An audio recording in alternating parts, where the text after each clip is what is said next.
Hoy, ang dami mong kumain. Magtira ka naman. Para na ba yan sa 9 lives mo? First life mo pa lang yan, ah. Sabi ko na nga ba, tinatagalan mo lang kumain para painggitin mo ako eh. Pero hindi naman ako naiinggit. Ganyan din naman ulam ko kanina eh. Mami, oh. Si Sassy pinaiinggit ako, oh. Pero okay lang. Kumain na ako eh. Busog na ako. La la la la la la. Kaya ko to.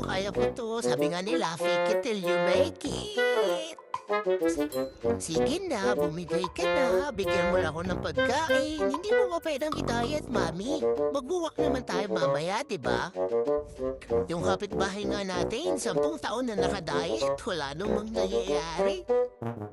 Sa wakas, natapos rin siya kumain. Puro kanin na lang natira, hindi kaya siya karmahin ito? Minsan pag kumakain siya ng chimkon ko, hinahayaan ko lang siya. Pero ngayon hindi man lang niya ako tirahan. Unfair talaga tong bahay na to.